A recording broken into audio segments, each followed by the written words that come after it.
Hello, maayong hapon, Jingers. Maayong hapon sa tanan. This is Jing TV. Mauni ang atong YouTube channel, Jing TV. Akong ipakita sa inyo ang akong happy kay ko kay nibuhi na ang akong tanom nga tereng Madre di Agua.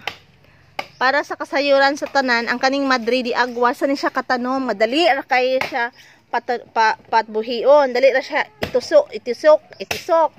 So kini di ay nga tanom, pwede ni siya nga pagkaon sa baboy ug sa manok, mga binuhi nga baboy ug manok sa backyard, kay ubay-ubay ang protina o sustansya, mga bitamina nga ihatag ani sa atong mga farm animals, sa atong mga backyard animals.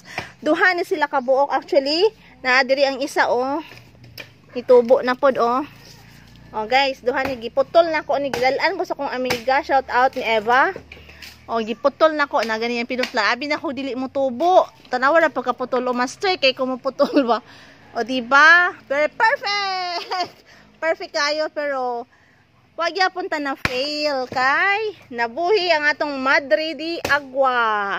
So naa na tay supply sa pagkaon para sa atong sila mga manok. So, buhi na kayo siya. Pasensya na mo kay nagbuga ako among uncle, nagbuga siya kahoy, daghan kay mig kahoy. So, flexing Madre di Agua, so mao ni siya, buhi na kayo siya. Yehey! Very beautiful. Shiny kayo